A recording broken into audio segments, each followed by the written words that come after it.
No revision, not this one. On the other side. Oh, this here.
was a wonderful lunch.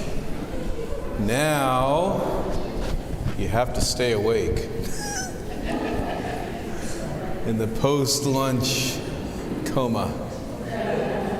I'll try to keep it moving quickly.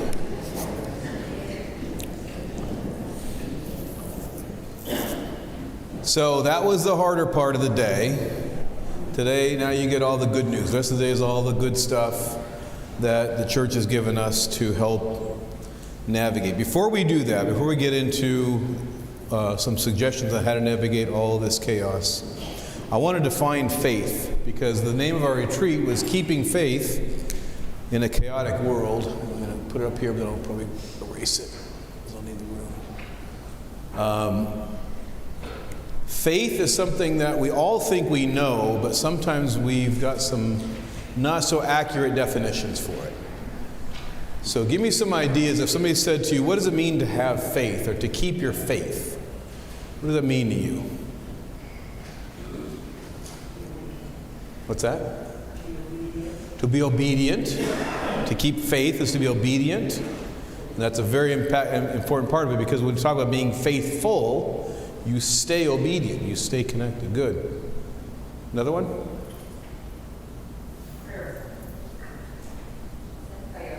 Prayerful. So keep your faith as prayerful. Yes, because you're connected to God in whom we have faith. Good. Rosie? Trusting. All right, that's the word I was looking for. So thank you, Rosalie. See, it's always her. All right. From now on, the rest of your life, I want you to think about faith, and I want you to not necessarily substitute, but I want you to associate it very strongly with trust. Any Greeks in the room? All right. How does the creed begin in Greek? The first word or two. Pistevo. And what does pistevo mean? And don't say to me, I believe, because we know that's how it's translated. Yeah. All right. Pistevo is, I know we translate, I believe. What does it mean? If you had to extrapolate that into more words. Believe totally, wholly, and trust. Okay? The pistis, the faithful one, the trustworthy one, is the one that you can trust in. See, here's where a lot of us get wrong on what it means to keep faith. We don't say, I believe that God is one God. We say, I believe in one God. So faith, if it's belief, and we often equate it as belief, which is okay as long as we see as, I can't write that, belief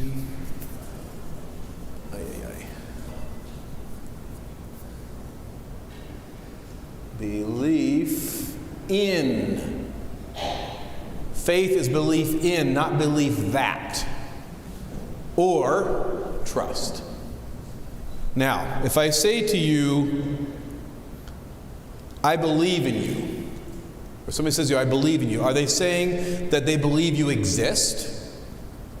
What do they say, I believe in you? What do they mean by that? Anybody? Say again? You're going to follow. You believe, you're confident in them. You trust them. You have an assurance that what they're telling you is good, that what they are is good. An example I use is if you're out hiking one day and you get to this big chasm and it's 300 feet down, and there's this very firm, brand new concrete 4-lane bridge that goes across the canyon. It doesn't take a lot of trust to walk across. It's like, okay, you might be scared of heights, but you walk across, whatever. If you see a rickety little suspension bridge and it's got ropes, but the rope looks like it's kind of torn, but it's still hanging there, which one takes more trust to use?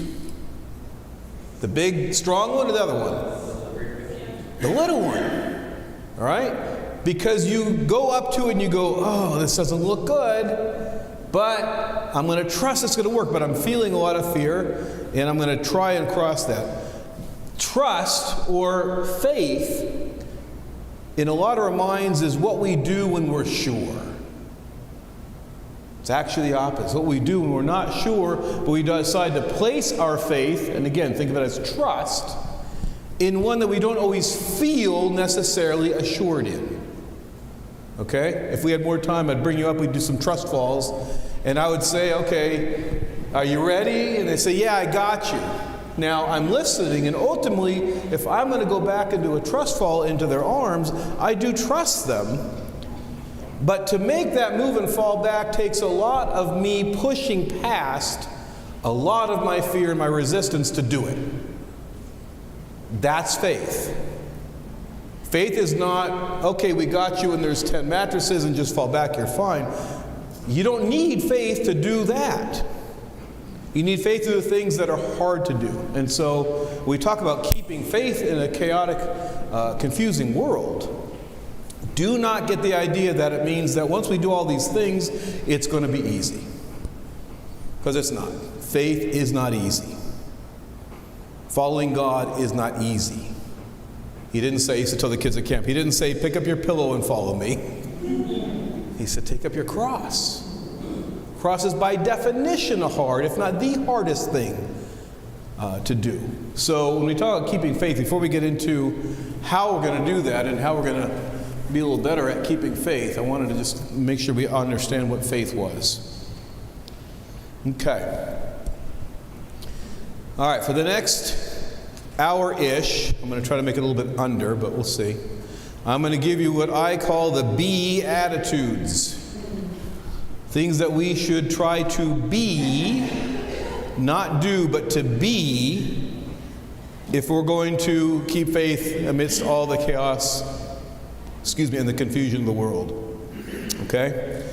You're going to notice that a couple of these, when we talk about them, I'm going to be reading from a book. This book has different titles. This version is called The Sayings of the Desert Fathers. I recommend to you that somewhere in your smallest collection of most important books, you get this book. St. Vlad's has a new edition out called Give Me a Word. It's the alphabetic listing of the sayings of the Desert Fathers and Mothers. This one's called The Sayings of the Desert Fathers. There's an older version called The Desert Christian. Sayings, S-A-Y-I-N-G-S, The Sayings of the Desert Fathers. Give Me a Word is the new title of the St. Vlad's that they just published recently.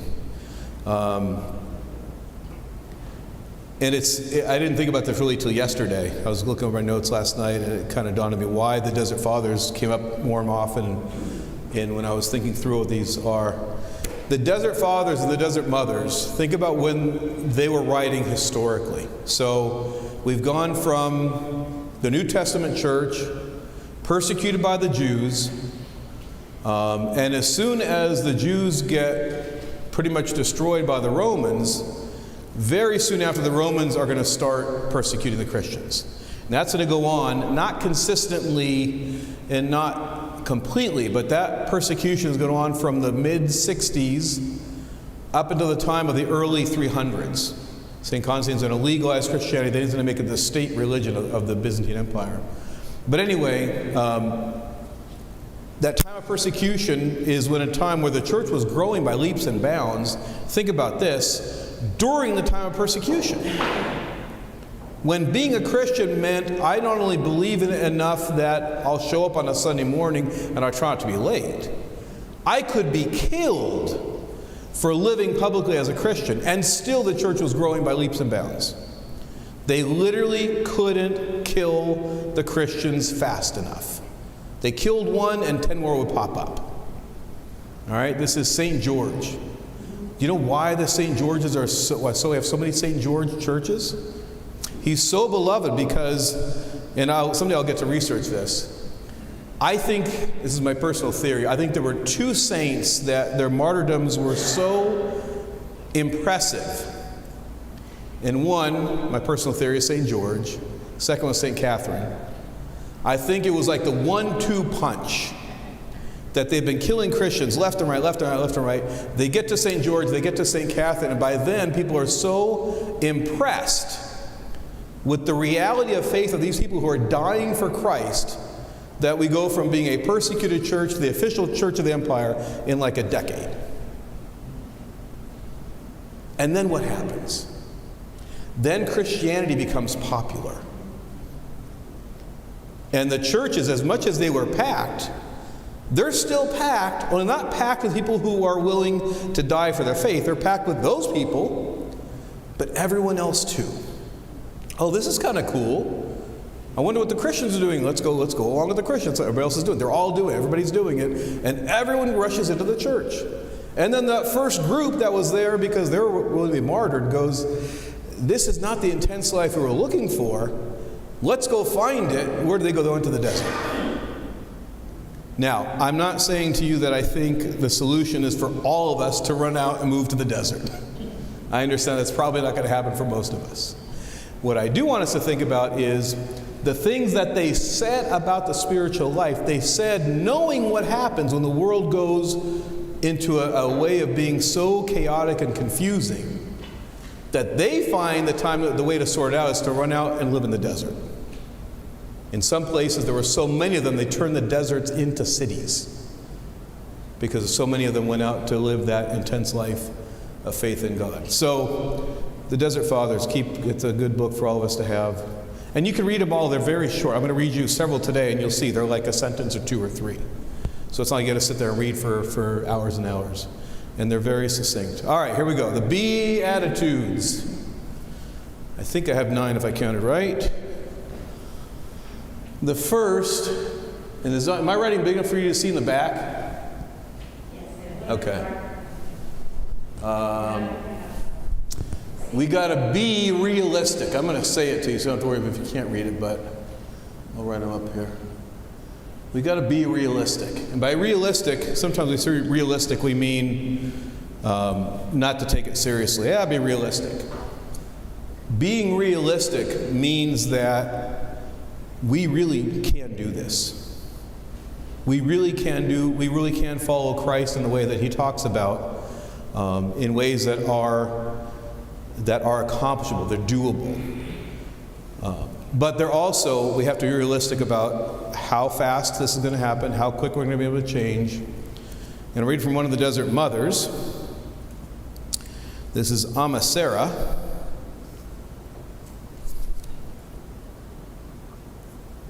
And the first of her sayings. Sometimes the fathers and mothers have 1 or 2 sayings. Some have 30 or 40. She has 9, and most of them are one sentence.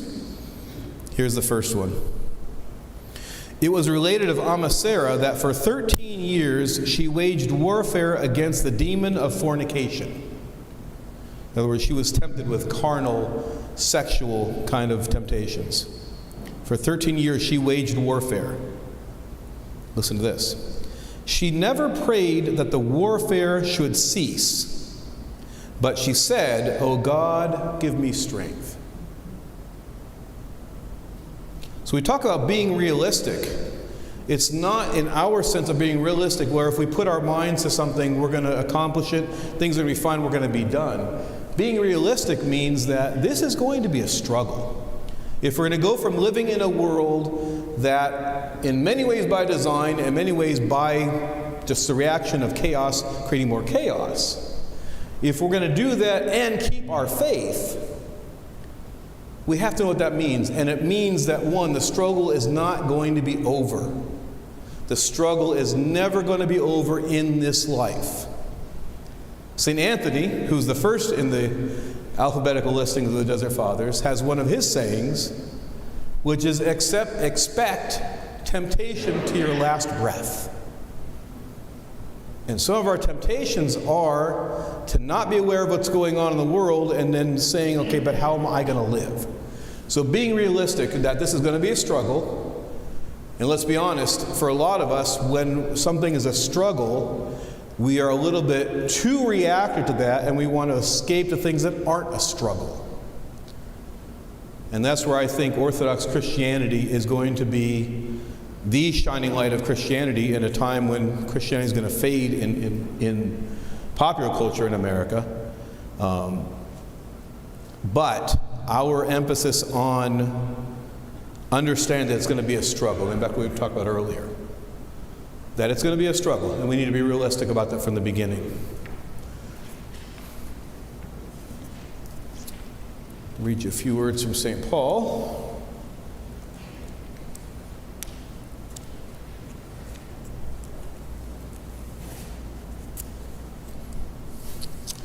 He says in his first letter to the Corinthians, this is 1 Corinthians 3:18, for those among you taking notes.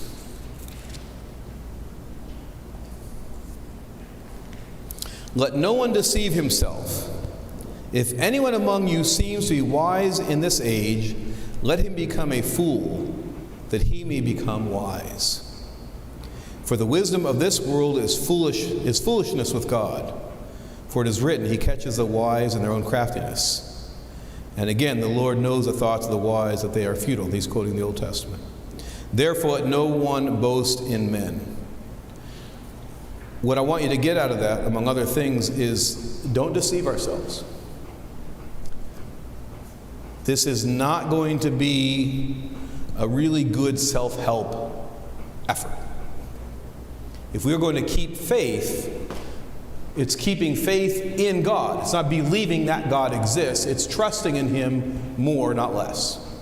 Which means that when it's harder to trust, we do it anyway.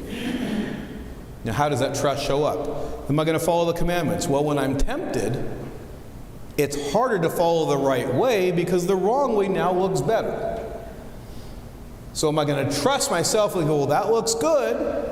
Or am I going to trust God to say, well, if it's not what He said, if it's not His way, if it's not good, somehow His way is better, even though it doesn't always look that way to us.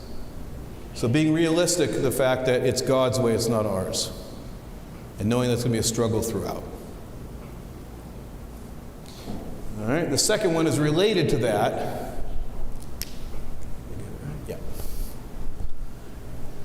And that is to be ready. Be ready. Again, sometimes we make a decision, we're willing to fight for a little bit, but this is going to be tough, and it's a struggle that's going to be a struggle throughout. This is another desert mother, Ama Syncletica, who writes about the spiritual effort. She says, Ama Syncletica said, in the beginning there are a great many battles and a good deal of suffering for those who are advancing toward God, and afterwards ineffable joy. It is like those who wish to light a fire. At first they are choked by the smoke and cry, and by this means obtain what they seek. So we must also kindle the divine fire in ourselves through tears and hard work. Remember what I said earlier about having strength to do the important things and not letting it all go just by trying to get through life. We have to be ready. This is going to be hard. And it's not going to get easier for a while. It will get easier. And those of you that have been camping and have lit a fire, whether in a fireplace or a campfire, you get it. You know that you got to go out and get all the twigs, and then it's the bigger sticks, and then the bigger ones after that, and whether you do the teepee or the log cabin, and then it's hard. And while you're doing it, like you're blowing and the ashes getting in your eyes and the smoke is, but eventually you sit down and you get to enjoy that nice fire. We have to be ready, though. Ready for the work it's going to take as we move towards it. This next one I mentioned already because we talked about the disorientation of the life of chaos. And this is to be oriented. And by the way, I get it. All these are easier said than done. I get it. It's just the way that we have. When we lived in Mexico for 3 years, our family. And those of you that know Mexican culture, typically on a birthday, if the family can afford it, you do a piñata. And the piñata is, that's nicely decorated thing. There's candy inside. You get the kid, you blindfold him, you spin him around. and then they're, around swinging. And if you're watching this, you got to keep watching carefully, because that kid can turn very quickly, and you think he's going this way with the stick, and he turns around and he's coming after you. They don't have their orientation. That's how the game works. Spin the kid around, see if you can figure out where the orientation needed to be. We get easily disoriented when things are chaotic, when life is fast, and when there's a lot of confusion. And what I'm going to tell you through all of these, we've gone 3 through the 9, there's a lot of overlap, but every one of them is necessary. In other words, if you are realistic, this is going to be hard. If you're ready to face lots of difficulties in saying, I'm going to live the life in God, this abundant life that He promised me, but somehow we don't maintain an orientation, these first 2 are ultimately going to fail. Which is why I'm still getting texts from people in my church about why aren't we doing the procession tomorrow morning? Because that struggle to be oriented between, Father, yeah, we got church, but we got all this other stuff. And I get it. It's all there. It's all stuff we got to deal with. But until we can really work at keeping this orientation as firm as we can, we might do a lot of this stuff, and for what? When I'm arguing with leaders in our church, because our church, like many, we lost a lot of people. I don't know about your parish. We lost a lot of people. Almost entire generations. I mean, there are 2 or 3 generations where just the remnant is left. There are whole families. We just did a memorial wall for our narthex. We have icons. It's beautiful, and it's every person that's departed from our church. There are families that were big, founding families, that we have no one left in the church. Not just because they died off, because they died off while they were dying off. The ones that survived faded away. They didn't live a life rooted enough to keep their kids and the next generation going. So there are names of huge, important families. Nobody left in the church. Thankfully, we got a lot more Smiths and Browns and those of you that converted and joined. Thankfully, we're glad you're here. But sad to lose whole families. So this orientation is absolutely vital. You have to know where you're headed. Now, you may not always go straight. You might always go, okay, well, sometimes we are going to go around this way. But you got to have that point of orientation.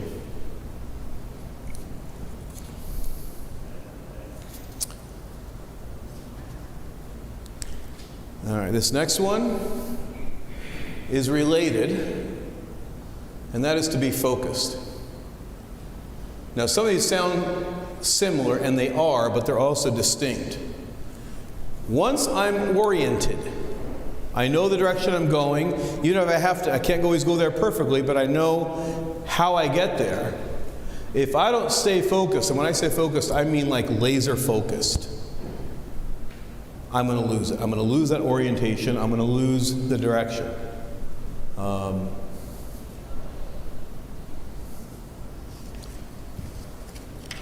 Read you from another desert father, Father Serapion, who said the following.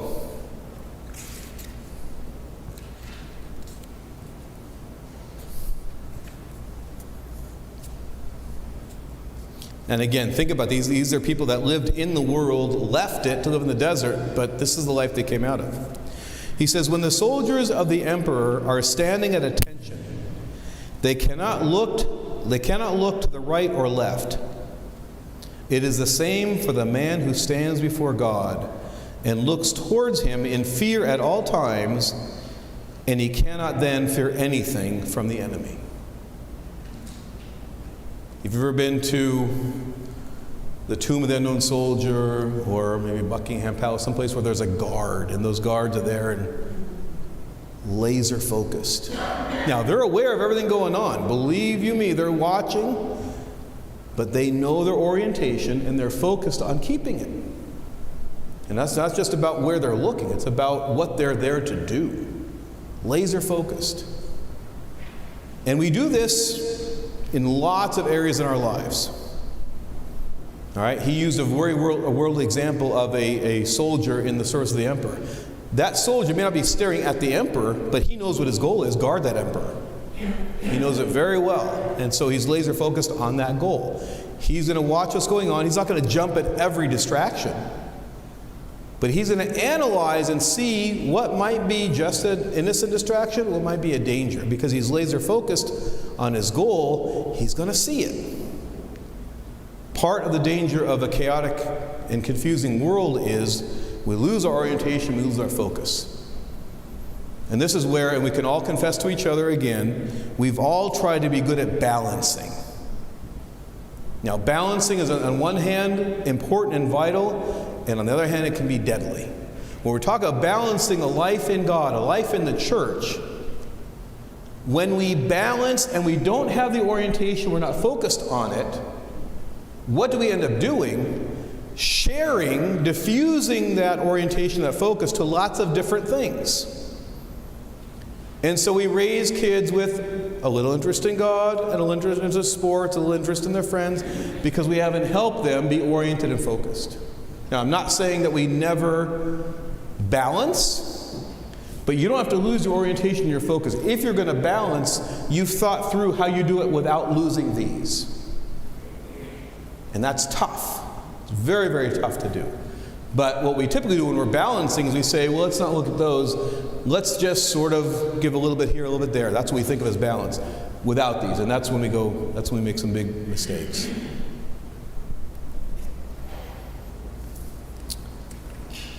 Listen to what St. James says. At the last minute, I left my Bible because I was trying to stay in my backpack instead of a carry-on. I thought, I'll have a Bible there. I wasn't thinking the fact that the other one was marked. Here we go. All right. It says James 1, verse 5. If any of you lacks wisdom, let him ask of God, who gives to all liberally and without reproach, and it will be given to him. By the way, as an aside, think about that whole decision paralysis thing. The answers are all there. It might take a while to get there, but if we go to God, we get them. He gives liberally without reproach.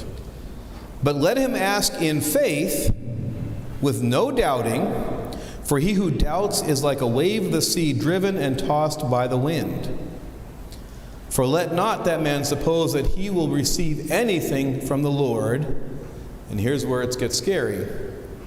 He is a double-minded man, unstable in all his ways. Now, why do I find that scary? For most of us, we're not double-minded. We're dozen-minded, 24 minded, 100-minded. We've got all these goals that we know they're all good. We haven't necessarily ordered them. We haven't balanced them. We haven't oriented them. And here he says, the double-minded man is unstable in all his ways. And here's where you're going to see where not only are the things that help us stay faithful, they're not only good in any circumstance, because life is chaotic and confusing, they're that much more important. Because we can be so diffused in our orientation and our focus. And he says the double-minded man is unstable. This instability is not just coming from the outside. By being balanced without the orientation, the focus, now we've created instability within ourselves. So we're unstable out, and we've got instability internally. Okay, this next one is where I think a lot of us are struggling. I think a lot of our kids are struggling. And it's going to take some explanation. And we've got to be right. But specifically here, I won't write it because there's too many words. We need to be right about what the problem is. We've got to be right on all kinds of things, but specifically I want being right about what the problem is. And here's where a lot of us get tripped up. Our problems aren't the problems. Say that with me. Our problems aren't the problems. Most of us are in this get through, can't really examine, got to do, go. And then when there are problems that come along the way, like there's 4 cars in the drive-thru at Starbucks, we think that's the problem. But the problems aren't the problems. We've got to be right about what the problems are. Listen to what St. Simeon, the new theologian, says about problems. He says, determine in your mind to die rather than depart from this life-giving pursuit.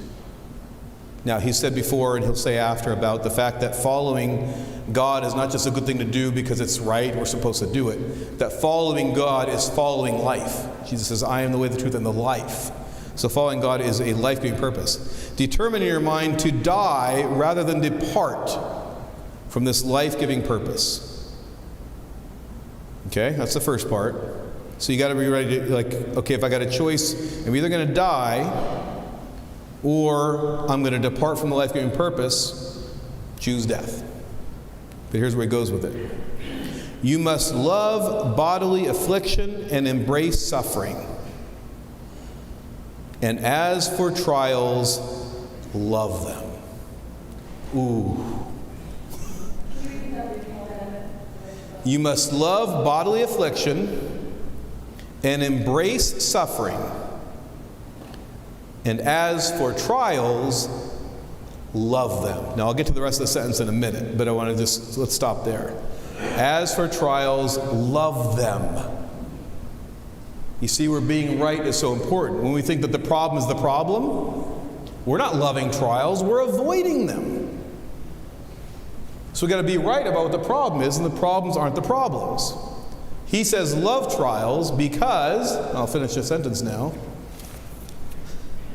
As for trials, love them as the means of obtaining every blessing.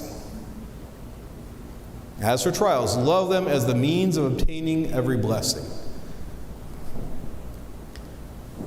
You and I are typically in the I want to avoid the trial phase. When we're a little better, we might say, well, I want this to go well, and I know if I endure that, that's probably a good thing. Because I'll grow somehow if I do that. What St. Simeon is saying is, the trials are where we learn everything. Not just some things, everything. And so he says to us, love trials. If we're going to keep faith amid all the chaos, we've got to be right about what the problems are. And again, I'm going to say it over and over again, the problems aren't the problems.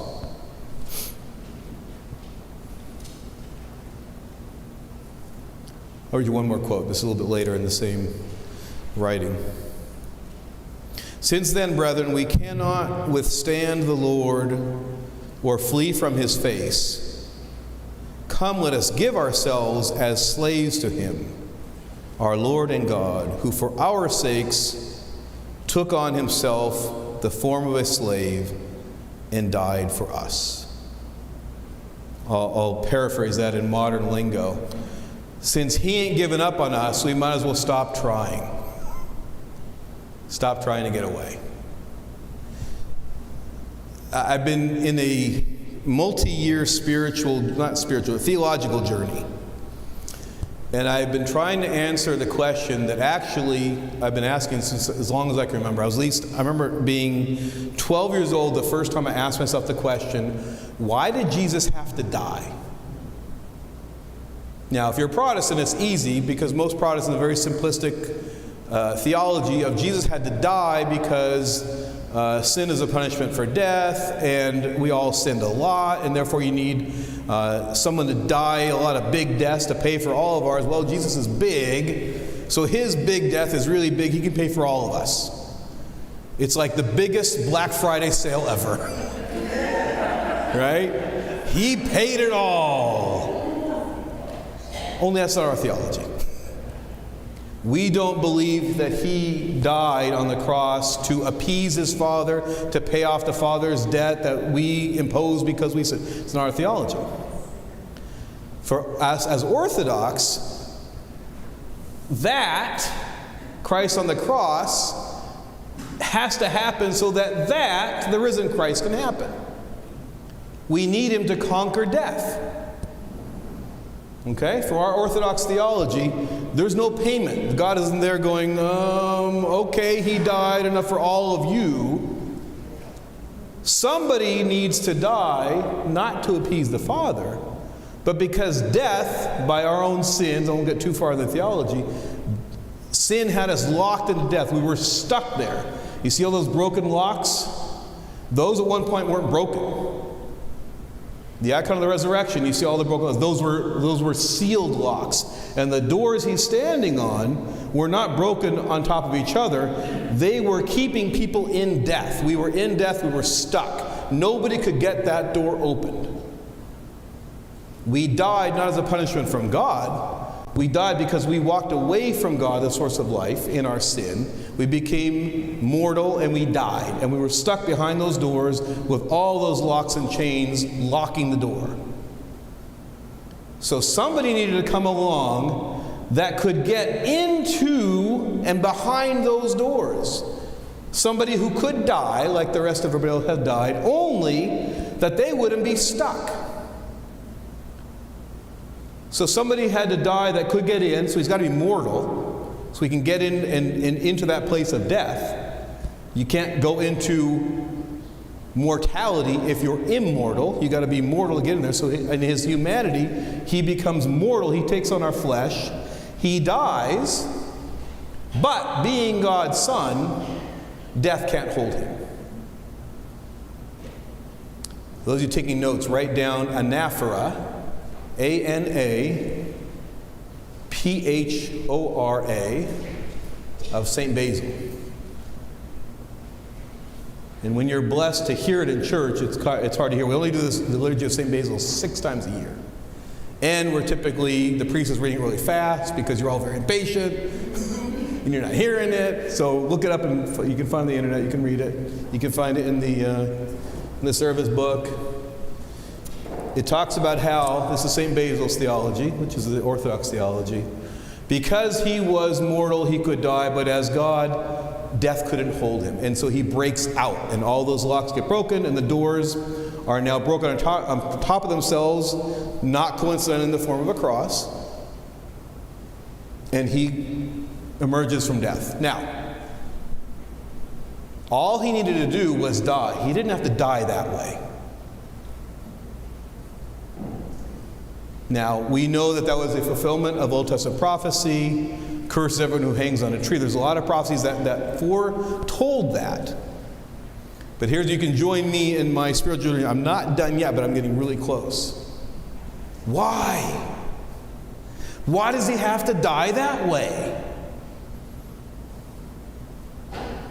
And where I'm getting really close to saying, I'm not there yet, but I'm really close, is because that's what it takes to convince us that for him it's all about love.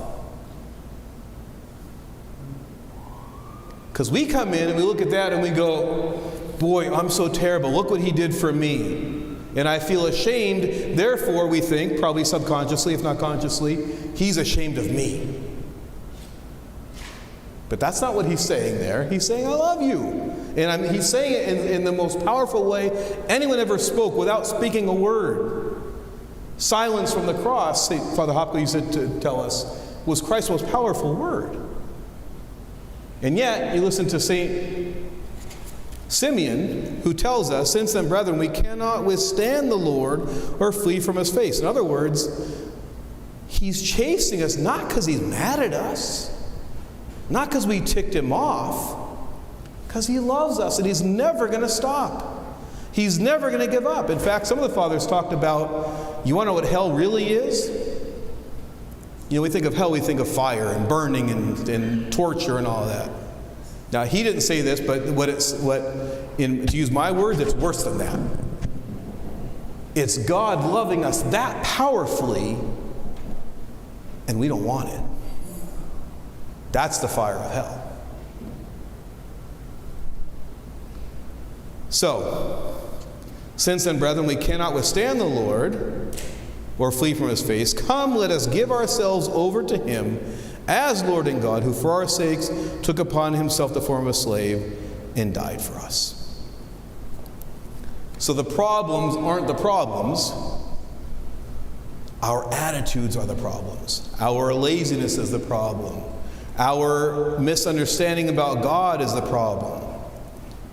Think about that the next time that you don't want to pray, and you're going to tell yourself, I'm too busy, I'll pray later, whatever it is. When people tell me, Father, I don't pray enough because I'm too busy, I don't organize my time enough. I say, no, that's not true. There's only one reason we don't pray. And you know what the one reason is? I won't embarrass you if you're wrong. Take a guess. No, not the devil keeps us busy, not lazy. We don't want to. Why don't we want to? We don't think it's important. Why don't we think it's important? He's not our priority. Why isn't he our priority? Because we're not convinced of that. We're not convinced he loves us like that. If we were convinced that he loves us like that, that really is the icon of love. Not just that one, it's that one too, but it's that one. If we knew that, we would run to our icons every morning. All right, we're going to be done in a little bit. If somebody says, okay, some announcements, here's what's going on tomorrow. And by the way, if you go to the other side of the parking lot, they're handing out $1,000 bills. You don't have to run. There's enough for everybody. Just show up. All right? No ID needed. No, you don't have to qualify for it. It's not income indexed. All right? Are any of us going to go, yeah, I'm kind of busy. I don't know. Maybe tomorrow I'll come and get $1,000 bills. We wouldn't do it. You're like, I'm going. So the only reason we don't pray and do all the things that God gives us is we're not sure of that yet. And let's be honest, again, a lot of group confession today, we're not sure. We're not sure he loves us like that really means. We've got all kinds of ideas of what that means, and it's not just love. St. Simeon says, stop hiding from these wrong ideas, that he's not going to give up on us. All right, I got to keep moving because the clock is ticking. And Mary's going, your flight's not going to wait for you. This next one, these are all important, but this next one I think is our quickest bang for the buck. And that is be present.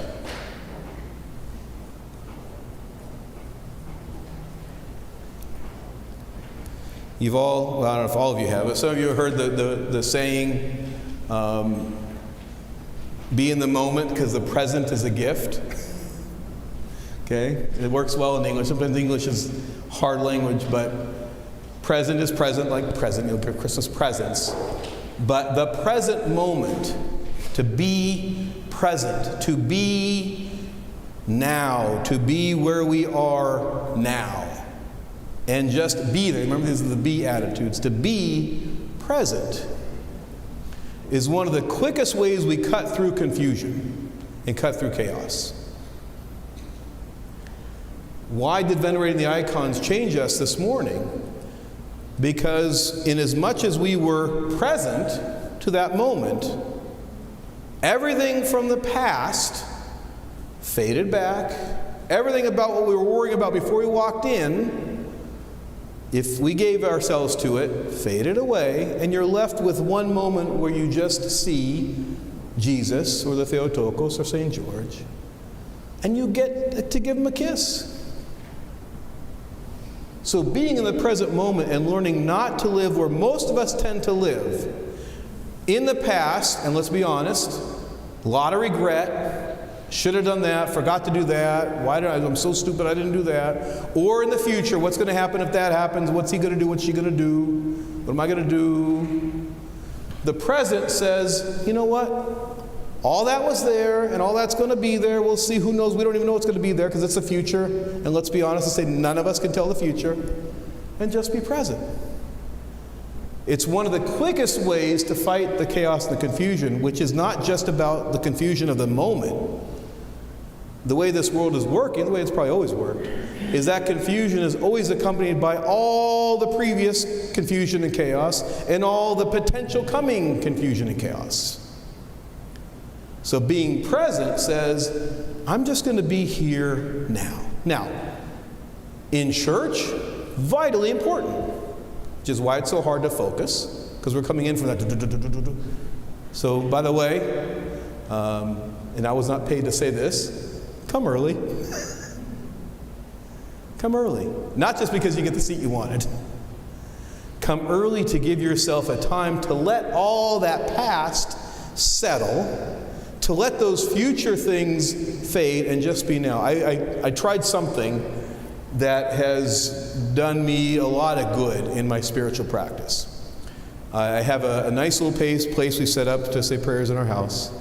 My kids call it the Chapel of Harry Potter, because it's literally the cupboard under the stairs. There was this weird closet where it's in the basement, and you walk in, and there's about, 2.5 feet, and then you got the bottom of the stairs that go into the basement.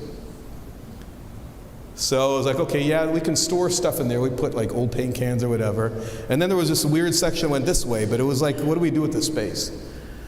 And so we thought, okay, well, let's make this a little prayer room. And it's got icons, and there's candles, and it's wonderful. It's a wonderful space.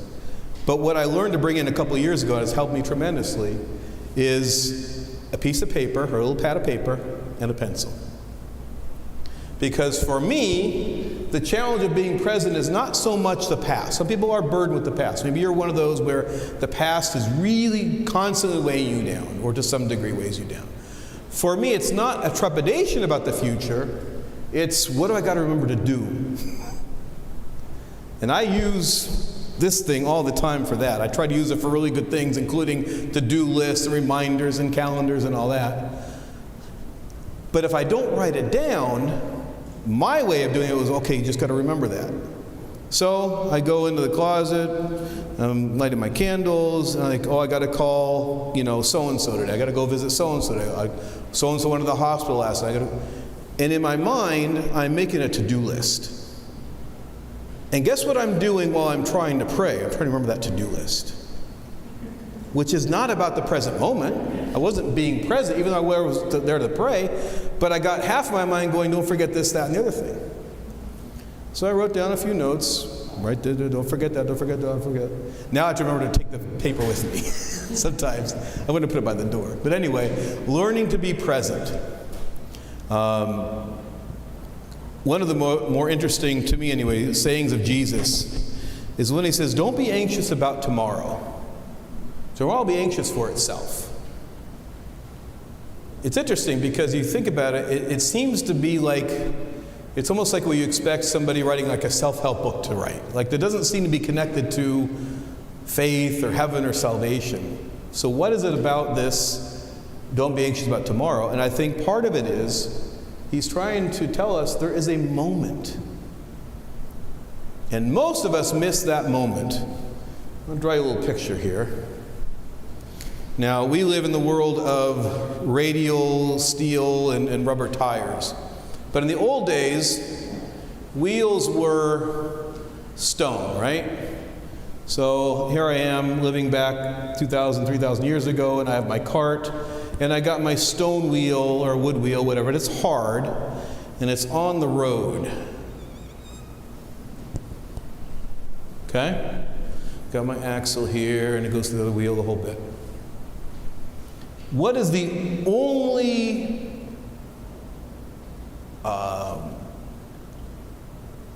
effective part of the wheel? The part on the ground, okay? There is a moment where a part of that wheel touches the ground, and before that part of the wheel gets there, it does nothing. It does absolutely nothing. Now, when it's on the ground, it's good because it helps the wheel and then the cart attached to the wheel and the whole thing move forward, and then it becomes part of what happened. And everything before and everything after that is absolutely useless. Now, a wheel doesn't work unless it's round. That's why we don't reinvent them. But that point of contact is the only one that works. It's the only thing that does anything for us. That's the present. That's the present. Now, I am not saying that we are people who should never think about planning. Planning is important. But think about what planning is. Planning is saying, it's Thursday, it's 7 o'clock, I'm at the stewardship meeting, and we're thinking about the coming stewardship drive. Okay. But I'm not being drifted into the future. My job at that point is to plan for that. So me being in the present when I'm planning is staying in the present, saying, what do we have to do now so that someday those things are ready, the chart's ready and the book is done or whatever. It's not, planning is not going against this. Planning actually allows me to do this because why? If I plan well, now I can let it go and say, okay, well, in 3 days I need to write the cover letter for the stewardship booklet. And if I'm smart, I would plan, and so when am I going to write that letter? I put it on my calendar for the next Thursday, and then now on Tuesday, I'm not worried, when am I going to write the letter? I can stay present. So it's not against planning, it's not against preparation. Nothing wrong with saying, all right, how much are we going to put in our IRAs or 401ks or whatever? That's what you do in the moment, but then your moment is to do that and then get on to the next moment. Now, if you're like me and some others of us, if you do those things and then you follow them with your worry or your confusion, what are you doing? You're going from the next present moment, you have something else to do, and now I'm worrying about that, or wondering, oh, I should have said this in the meeting. As if this wheel would work better if all of the parts would contact the ground at the same time, and then it doesn't work. So this is one, being present is one of those that I think if we can work on that one alone, we're going to see a lot of benefits to not getting exhausted by this very chaotic world. And it really is just, it's discipline, but it's choice and priority. It's being aware of what I'm doing and what I'm at and what is for me to do at that moment. What am I supposed to be doing right now? And by the way, I started to say, yes, important in church, as important when you're saying your prayers at home, but also important when you're at work or whatever, or home with your kids, whatever you're doing. What are you supposed to be doing at that moment? How many of us, group confession time, have conversations when we're supposed to be listening to the person, but while they're talking, we're already trying to figure out what we're going to say. That's not this. That's not going, let me really hear you. Let me listen to what you're saying right now. And then let me be present after you're done talking to think about what you're saying. And don't worry if I sound stupid because I haven't answered you yet. So being present. All right, this next one, and you all gave up a lot of time on a Saturday, so you're going to get some hopefully really valuable stuff. This is one you can use all over your life. Being proactive.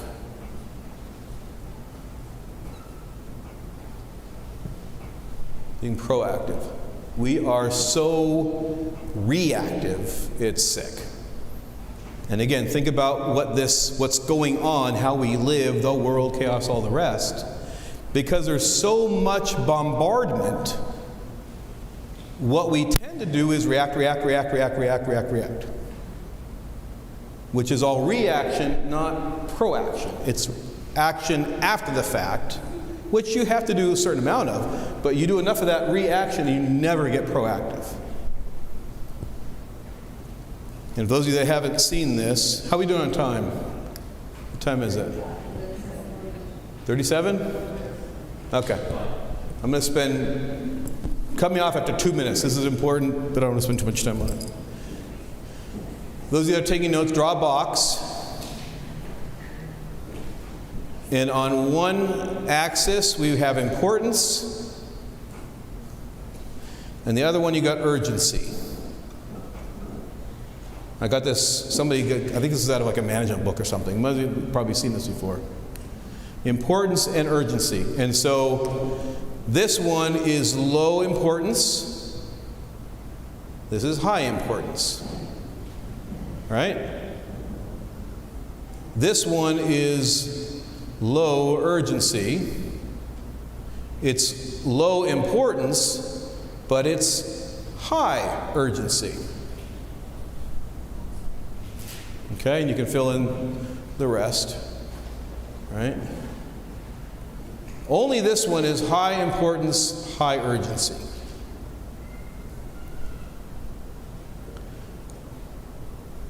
This is the emergencies. This is the crisis. It's really important. We got to do it right now. A lot of us we spend a lot of time here. Okay? Because of all this chaos and all this confusion, all this stress, all right, where are my Facebook death scrollers? Group confession time. Where are the death scrollers? Okay, what's that about? Why are you there? 2 hours, Matthew says. Why? What are you doing? Whoever. What are you doing? Huh? Yeah, you're hiding. You're hiding.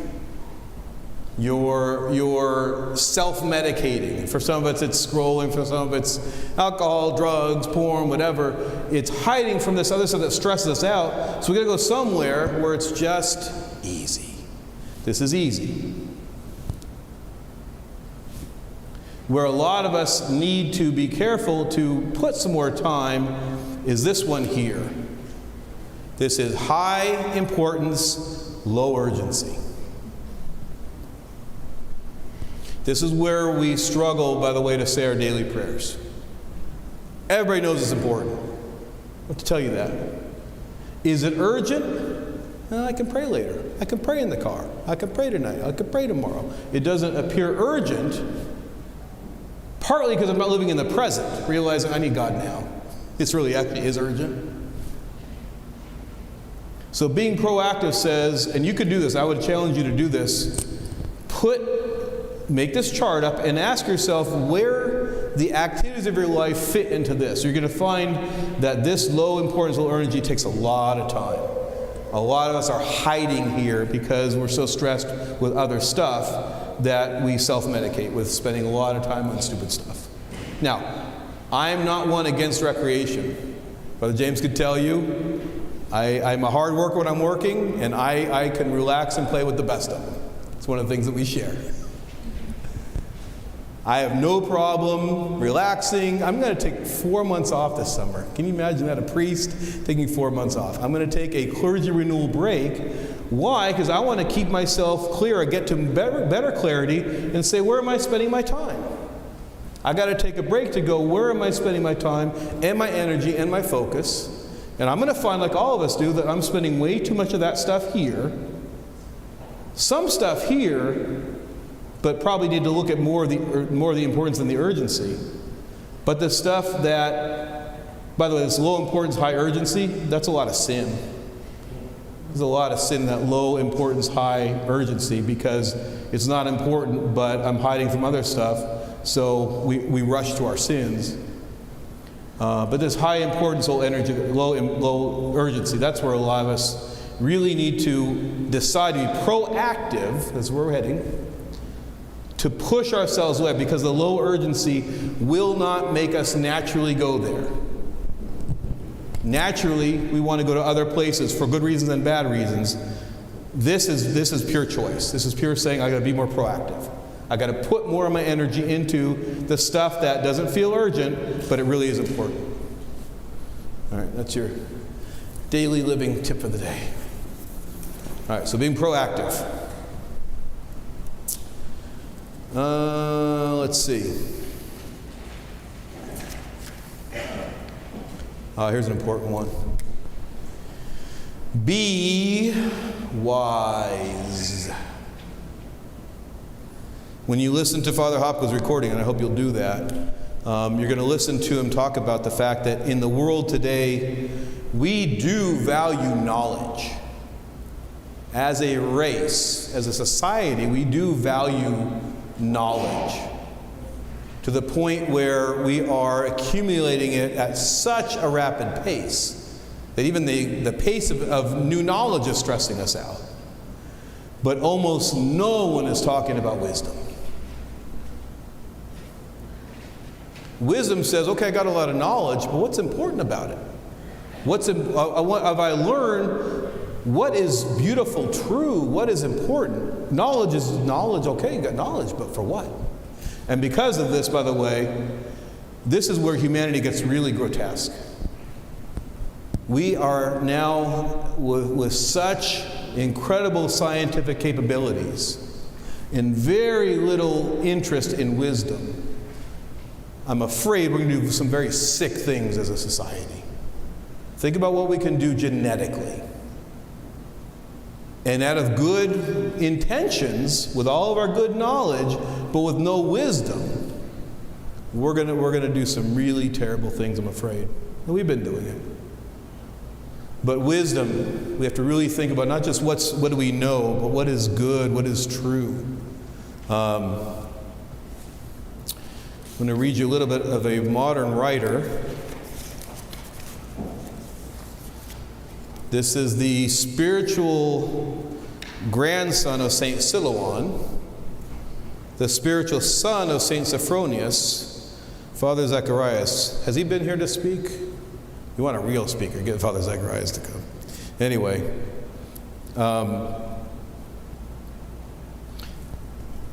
in terms of what he talks about in terms of being, and by the way, specifically, not just be wise about solutions. Remember when I said the problems aren't the problems, be right about it? Because the problems aren't the problems, what we often think of as a solution aren't the solutions. So he's saying to us, be wise about the solutions. Listen to what he says. In paradise, man was in communion with God, and God was life and security for him. Just stop there for a second. In paradise, man was in communion with God, and God was life and security for him. It was all there. In paradise, in the past. Disobedience and the fall into sin disrupted this life-giving unity with God, and death entered man's life with all its devastating consequences. Thus, man lost the security and support he had from God, the giver of life, and out of fear and the struggle for survival, remember the God that was life to him, and now man has forgotten it, out of fear and struggle for survival, he conceived his own way of life, based thenceforward on his natural created powers. Previously, he had kept the commandments of God and enjoyed every good thing and lived in incorruption. After the transgression, though, seeking protection from the threat of death, he took refuge in the following three substitutes or pseudo-supports that were to alienate him from the life of God. In other words, because we've now insecure, we're worried about death, we've forgotten that God was our life and our security, now we're seeking protection from death in three substitutes for what God had already freely given us. Listen to what they are. The first pseudo-support is his self-will and the persuasiveness of his logical reasoning. Self-will and persuasiveness of his logical reasoning. In other words, we know this, we got this. Our self-will, our self-assurance is one of our false supports. That's the first one. The second is pleasure. And then he gets very specific. Pleasure of the senses and desires naturally associated with reproduction. Sexual pleasure. And the third sort of support is the possession of material goods. Now, this is a man writing about people living in the desert. So when we lose our security from God, as this crazy, confusing world would lead us to, we're going to look for, not just, we've got to be right about the problem, we've got to be right about the solution. And those three, being wise about what we think are the solutions. Our self-assurance, our self-will, our leaning into our desires, especially sexual ones, and the third one is our leaning into material possession as comfort, as security.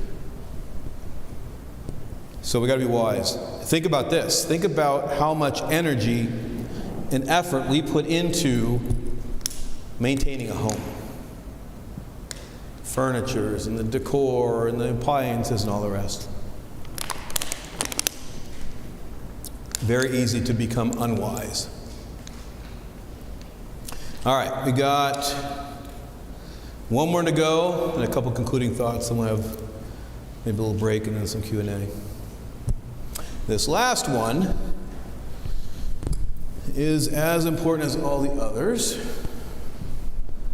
and that is to be humble.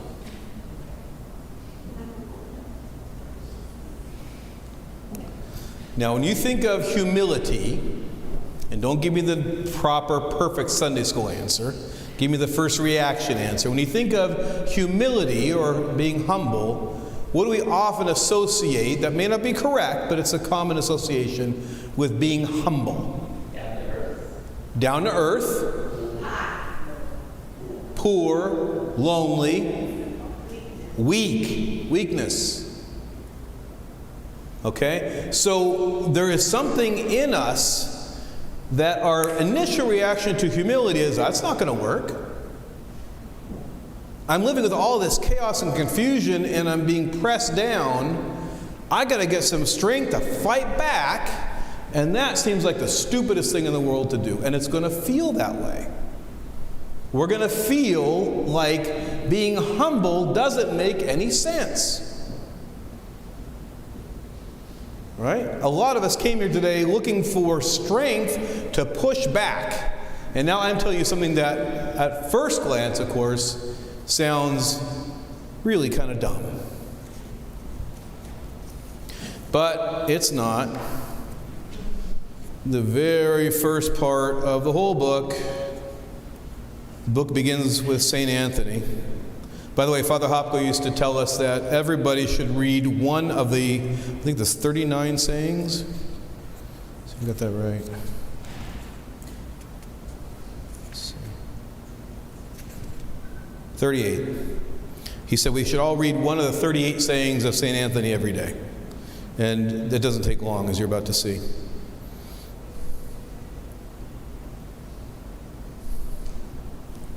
Read the right one to you.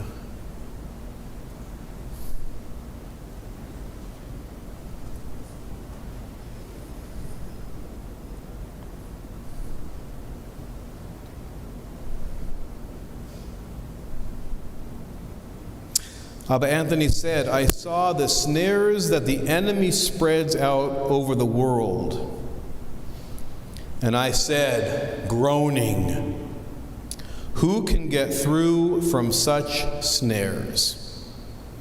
Okay, before he gives us the answer, let's just get the situation. This is St. Anthony, seeing the snares that the enemy has spread. All right, the enemy is the devil. He's spread snares over the whole world. And Anthony's able to see it, and he says, groaning, who can get through? How do you get through all this? It's like a minefield. Then I heard a voice saying to me, humility. Now, another part of my spiritual journey, theological journey that you're all now a part of, where I say, why did he have to die like that? One of the reasons why we can be assured that it was love is that it worked for him. So here he is, the Son of God, the Word of God from all eternity, made flesh, born in Bethlehem as we're about to celebrate. And he's going to come and perform the most powerful act anyone wearing human skin has ever done. And he does that. Silent, beaten, weakened, bleeding, suffocating, naked, shamed, betrayed, abandoned. And that's the moment that you and I find a way to there. So when humility doesn't seem like it's going to work for us, sometimes it helps to look and go, well, it worked for him. And because it worked for him, it works for us. Now this is hard, because we face very difficult, very real situations where everything in us says, get big, get powerful, get tough. And I'm not saying anybody should get abused. This is where being humble and serving is not the same as being abused. If I have somebody that I love very much, and they're tired and they're at home and they're alcoholic, and they say, would you do me a favor and go buy me some beer? I'm tired today. If I love them, do I buy them the beer? No. Why not? It's harmful to them. I'm not loving them if I'm appeasing them, if I'm enabling them. If I love them, even though I need to serve them, I don't do it that way. And when we're in relationships where we are being abused, the abused doesn't help the abuser by taking the abuse. But the abused helps the abuser by saying, I love you enough not to take the abuse, but I'm still going to love you anyway. Now, what that relationship looks like, there's all kinds of solutions that looks like after the fact. What it doesn't look like after that is that we abandon anyone. Now, you might stay with them by praying with them, praying for them, serving them in some ways. It doesn't mean you keep the relationship the same. What it means is that you humble yourself and you love them in humility. But you don't let them abuse, because that's not love.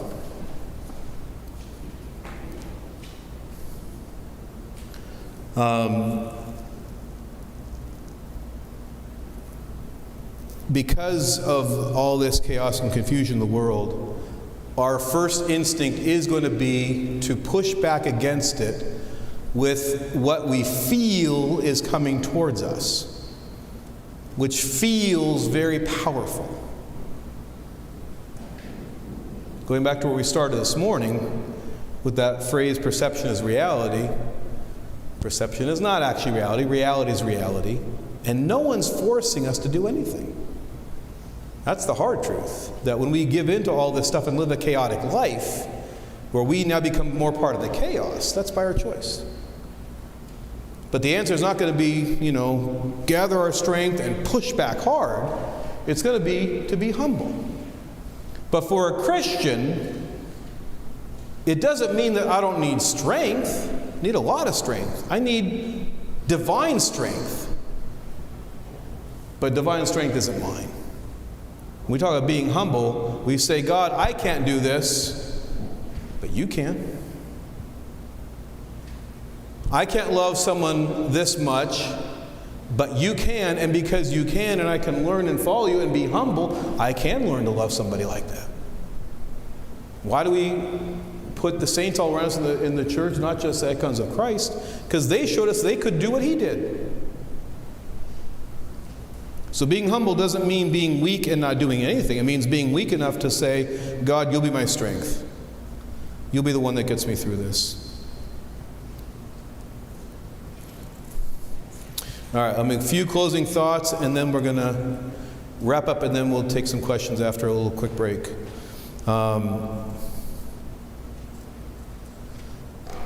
In talking about Christ on the cross, that's the not getting what God is telling us is why we don't do these things. This is a lot to do, and they're hard, which is what we talked about, being realistic and ready and all the rest. It's a lot to do, and it's hard. When we don't do it, let's be clear enough to say that we're not doing it, not because we're busy, not because it's too much, not because of all the other excuses we made. We're still not convinced that he loves us like that. We're still not convinced that there are $1,000 bills being handed out across the parking lot. Because when they are, we show up. so much of the trap of all this confusion is that we really don't see God or as He is. And all of us do this. We all do what's called projection. We project on God things that are really us. So if we see Christ on the cross and we're ashamed, we imagine, often subconsciously, that He's shaming us or He's ashamed of us. It's not true. But here's the trap of modern life. How do you get to the point of such clarity to say, no, it's only love. It's all that He ever did for us was all about His love for us. Because we stop and we're present enough, long enough to go, okay,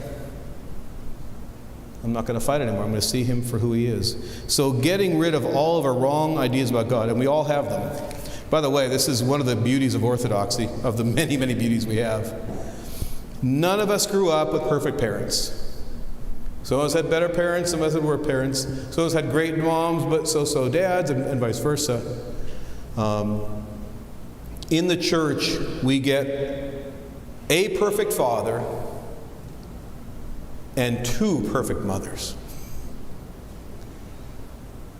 You get the perfect father that said, I love those people, us, enough to send my only begotten Son to do that. That's the perfect father that sends the Son to do that. The perfect mother also weeps, but lets Him go do what He came to do. And if that wasn't enough for us, that we have the Theotokos as the perfect mother, we have the entire reality of the church as another mother. Both of us loving us perfectly. Perfectly. And what that does for us, if we see God the Father as He is, the Theotokos as she is, the church as she is, we get to be perfectly parented, even though we all had imperfect parents. And by the way, as a nice side benefit, we can all give our moms and dads a little break and go, you know what? They weren't perfect, but they did the best they could. They did the best they could. Because we got perfect parents, and so we don't need them to be perfect.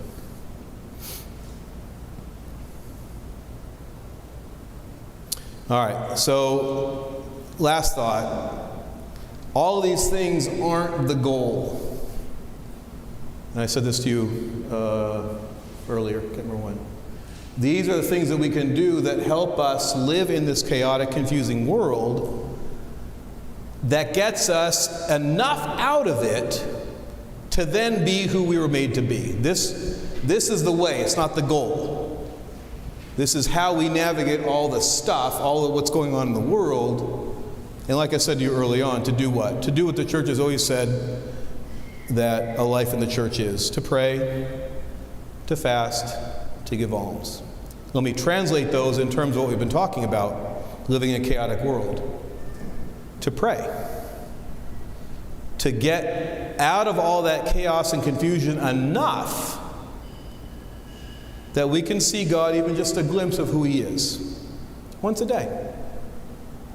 Once a day. Now, let's be honest and real about it. It might take some of us more time transitioning from life as it is to a moment to be able to face God as He is. We might spend more of that time of prayer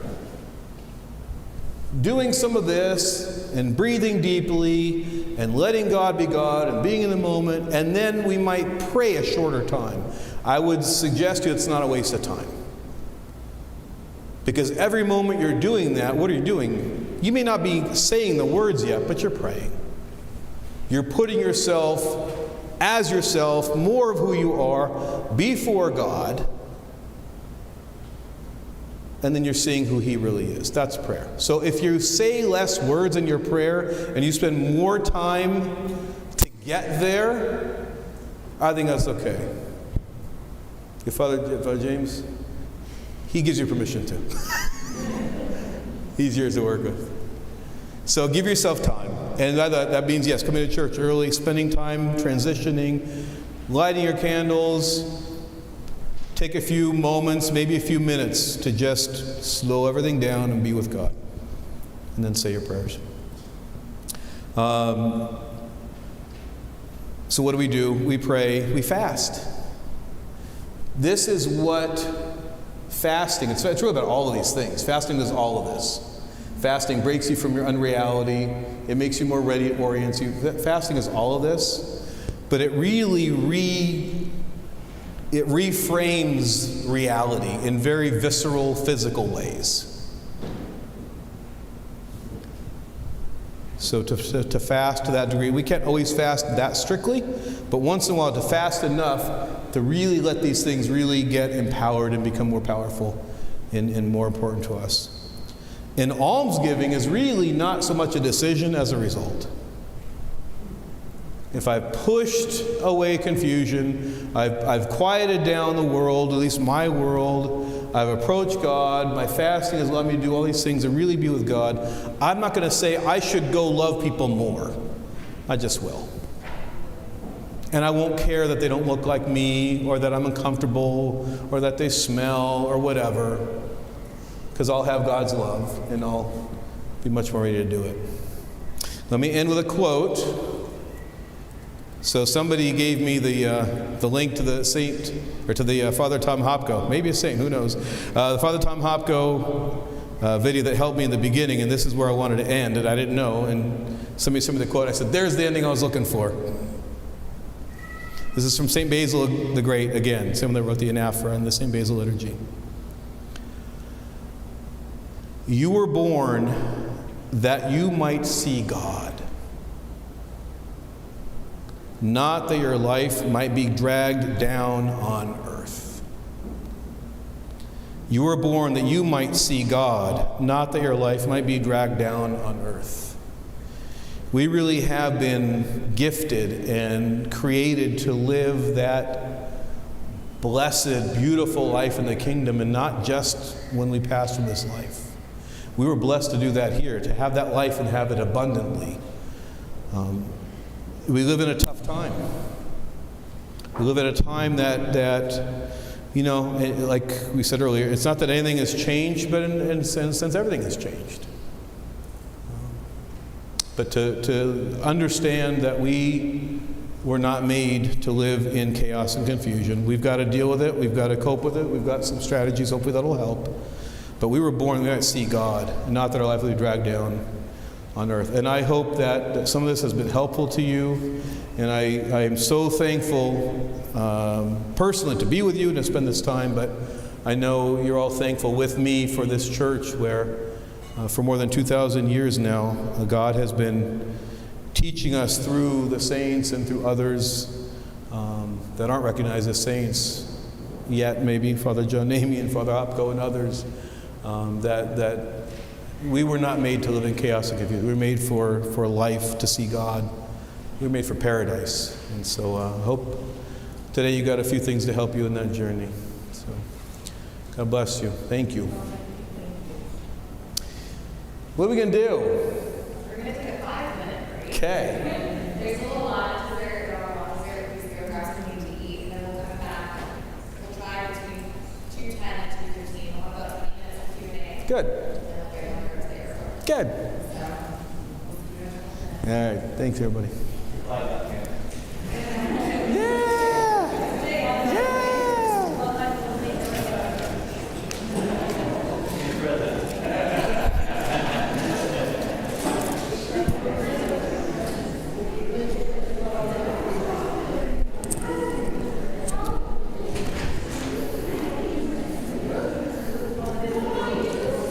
Oh, nice.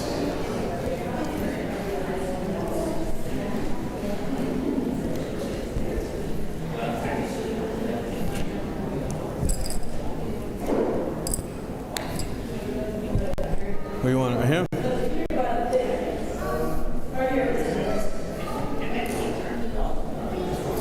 Right here? Okay.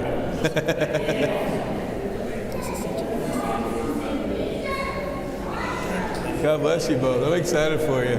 You have a whole life to just swim in this pool of wonderfulness. Don't we all? I know. Enjoy it. Let it last.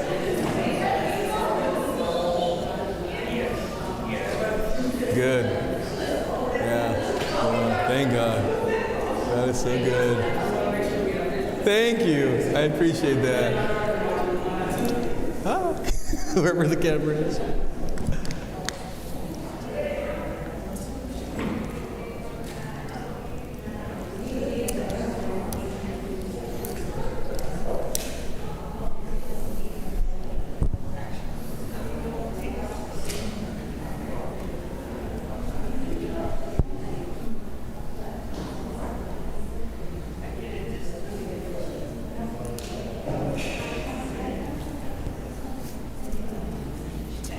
I do know you. Of course. Exactly.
Yeah, adrenaline. That was me.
Yeah. Wow.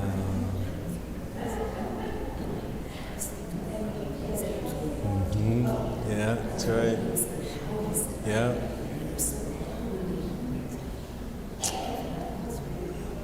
Wow.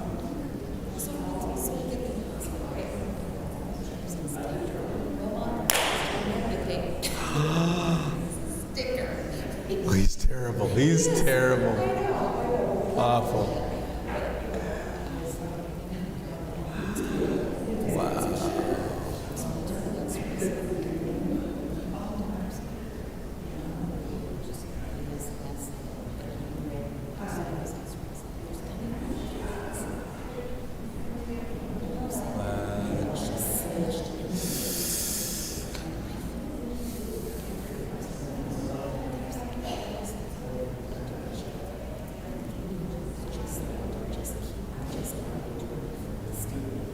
Yeah.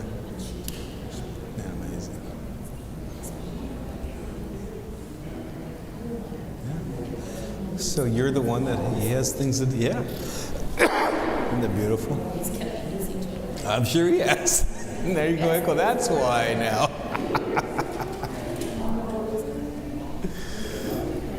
Hey. Hello. Good to see you. I haven't seen you in a long time.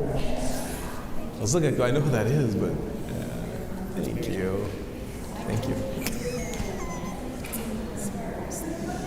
Oh yeah, that was fun. Yeah, good luck.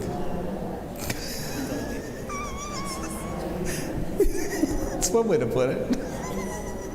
It's one way to describe you. But, you know, we all give you enough grief, so you know what's just in your life.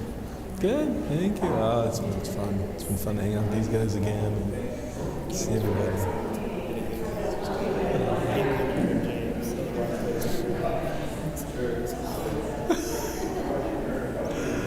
You got a great family.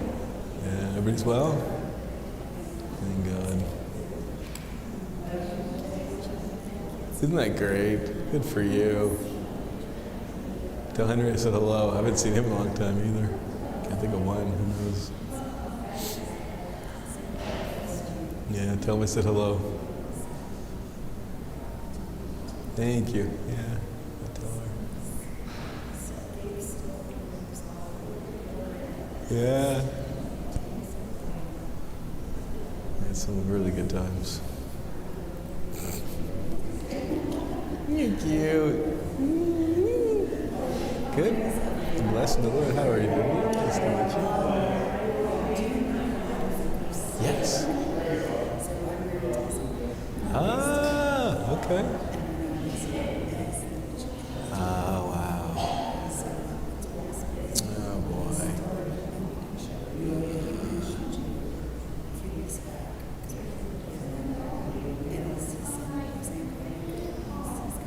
Sure.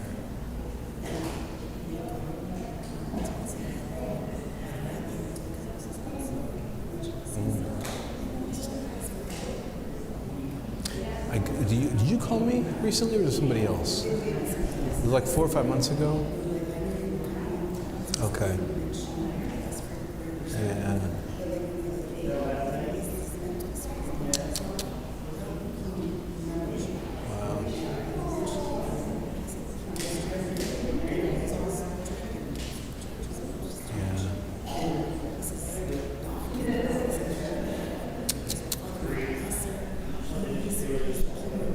Wow. I reached out to him because I remember who called me. I'm blanking the name. Who else? No, it was. Do you have a sister that's? Maybe it was Marie. Right. I think it was Marie that called me. This is maybe longer than my thinking. My memory is bad, but I called. I never heard back, so I don't know if you got the message or what. Or... Absolutely. Absolutely. So is he here in town now? Okay. Okay. Yeah, please tell him I remember him often. And I tell his story because... Did he ever talk to you about his counselor? The camp counselor? No. Well, the year that I was there, that I remember, the first year at camp, I don't know if you went back after that, the first year he had Newman nails. Newman was like the most straight-laced kid you could ever imagine. Newman turned 21 that camp session, and I would always take them out for their first legal drink. Like, you know, they're not home with their friends. I'd take them and go to a bar. I mean, you know, priests, you know, big deal. But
We're going to get started with some Q&A.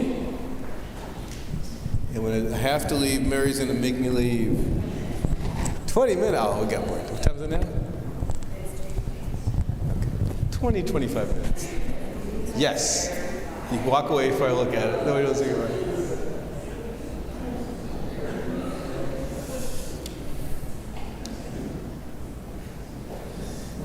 All right. Questions? If not, I have an anonymously submitted one.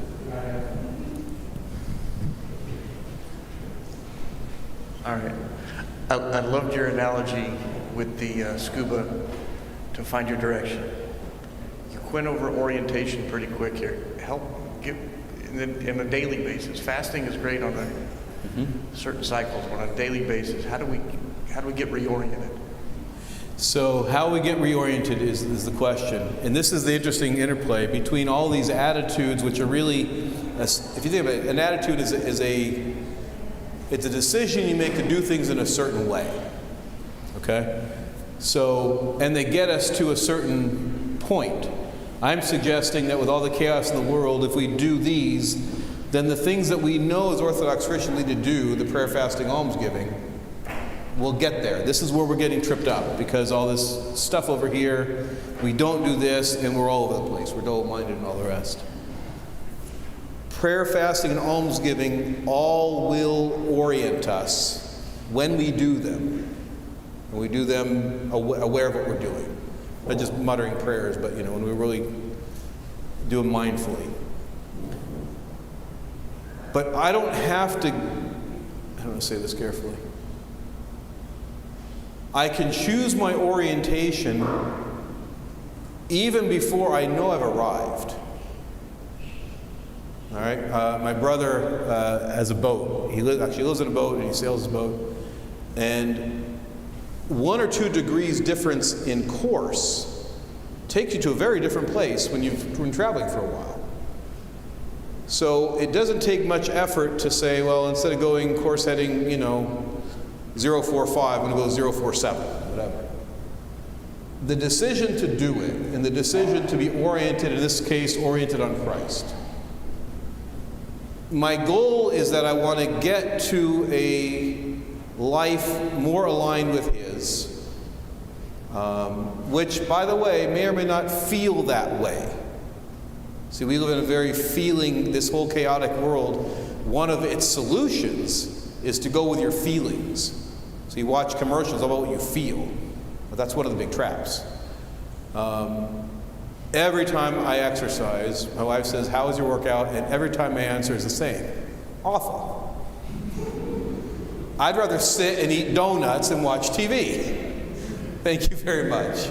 But I got it done, and I'm glad I got it done. I don't get on the treadmill or the rower because I like it.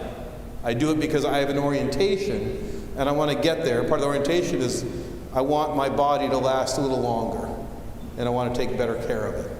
So I can choose that, whether I feel like it or not, I can choose. And the funny thing is, by doing those things, it not only gets me to the destination, it keeps me oriented. Bishop John will often say, fake it till you make it. Do the things. Do whatever you got to be doing. You may not feel like, you may be feeling the opposite of it. Do it anyway. Fake it. Do it. Keep going through, whether it's just emotion, but do what you got to do. And I think a lot of us really need to tone down our expectation on feelings. I have a group of people in my church that are very faithful people, but they were formed at critical points in their life by theologies that were not orthodox. And the priority of feelings is so high in their experience that when I tell them, it doesn't matter if you really feel like doing it, do the right thing. That sounds to them like inauthenticity, not being authentic. Because in this culture, what you feel is the most authentic. So sometimes just cold, hard decision, priority, discipline, what Father John Nehemiah would have called obedience, is the way to stay oriented. Just do it. You know what you got to do? Do it. Why did you do that? Right? I'll tell you my favorite Father John Nehemiah story. I was a counselor, 21, 22 years old, and that summer only 4 of us were old enough to drive the camp vans, and we were taking kids to whitewater rafting. If you were 13 and up, you went whitewater rafting, which, looking back, we were all kind of crazy. I don't know who thought that was a good idea. We all went whitewater rafting. Nobody wore helmets, and people like me were the river guides, right? The kid who grew up in suburban Orange County, California, is a river guide in western Pennsylvania. But anyway, he said, don't stop for dinner. Don't feed those kids. Feed them when you get back to camp. And who comes to pick us up? Actually, I didn't drive. It was Father George Aswad and Father Elia Shelby, who Father John Nehemiah said, well, go pick up the kids from the river and bring them back. And they show up and they go, Father George Aswad, oh, Father, the kids are hungry. You got to feed them. Father Elia Shelby, come on, give the kids better, I'm like, I can't. Father John told me, don't feed the kids, don't feed the kids, feed the kids. And at one point, I'm like, these are priests. Like, they're going to do what they're going to. I can't. I got yelled at like you can't imagine, like you probably could imagine. Like, I told you don't feed the kids. So being so focused on just doing it, doesn't matter how you feel, no matter how hard it is, just that persistent discipline, which, by the way, we all do to some degree in other areas. Some of us are more disciplined in our eating, some are more disciplined in our working, some are disciplined in our sewing. But we all have areas that we're able to do this. It's doing it enough where it becomes a normal thing, until you get the habit built. Interesting. Social scientists, psychologists tell us, depending what the habit is, one of the answers, how long it takes to make a habit, is 6 weeks. Not coincidentally, 40 days-ish. So we're in the middle of one of those 6-week habit building sessions right now.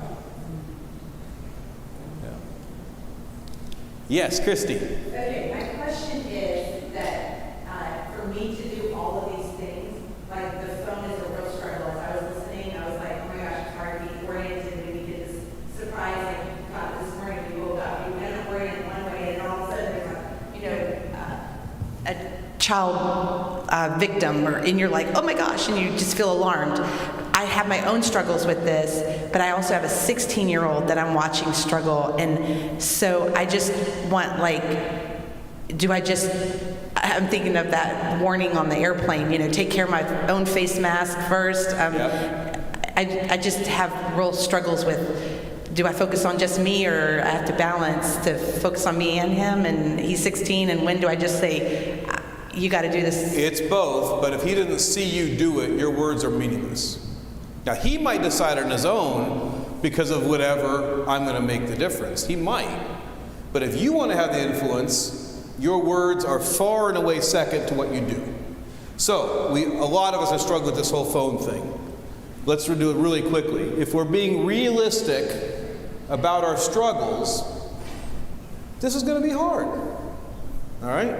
I went through at one point, and I'm not done, but I'm getting there, of reducing the number of apps that I get notifications from. Now, normally, when you install an app, the default, and they make you decide to do it. They say, you know, you want to click. So deciding how many times this is going to come after you. You might go after it, but the notifications. And by the way, I'm really tempted, those of you that have your Apple Watches, I'm really tempted. I'm trying to say no because that's even easier than this. Right? Like this was hard, but now it's just, by the way, there we go, okay? Shackles. That's where we get shackles. Okay? So being realistic, it's going to be hard. Being ready for this to be a struggle. Oriented, why are you doing it? Why you're going to reduce your notifications? Why you're going to have the rules that you're all going to follow about where the phones go and when they go and what time and limits and all that. But again, if this was, you know, daily living with Father Michael, whatever, we might do those things, okay, we're going to live a happier life.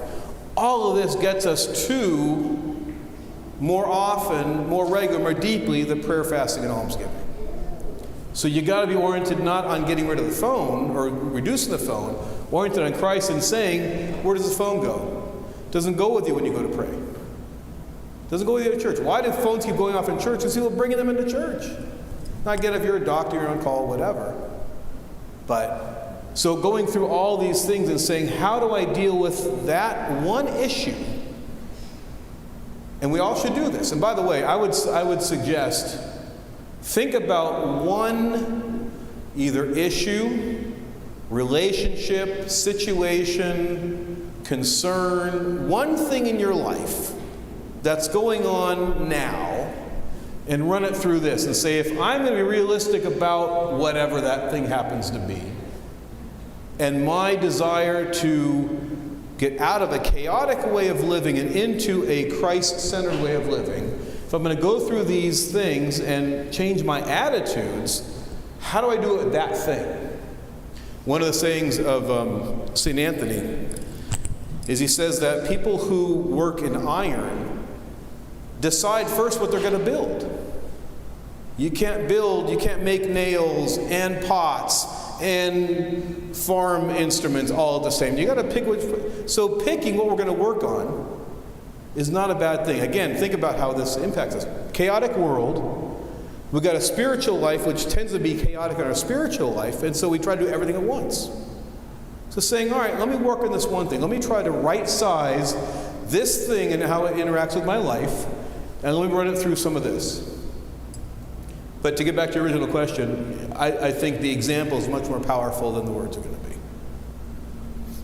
Now, let's be honest, some of our kids, God bless them, knowingly or unknowingly do this better than us on some things. So thank God for that. Thank God that God is God, and despite our lacks of parents, God's still God, and He finds a way, despite us sometimes. Got an anonymous question. What's the difference between humility, and in parentheses, submission, standing down, versus not care / whatever / giving up? Humility is never not caring. Humility is always, somebody said being down to earth. It's being grounded. You know, if you go buy dirt, one of the old words was hummus. You're not hummus like, you know, the bread. You learn working the dirt, right? Humus. The being grounded in what's real. And so, if you're grounded in what's real, it's the opposite of not caring. It's viscerally knowing what's real and what's important. The whole whatever I got to give up is the abandonment of this difficult working through something.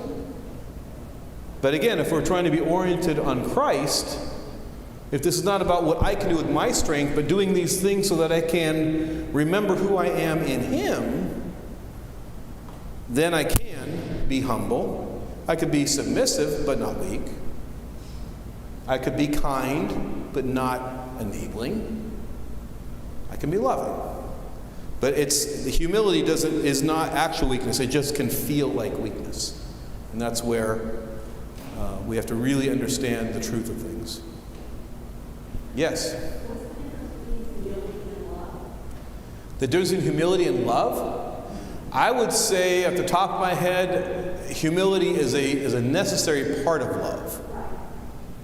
So being humble says, I know who I am, and because I know who I am, I know who God is, and I know who you are, and now I know what I need to do to be loving. So they're not exclusive, but they're parts of each other.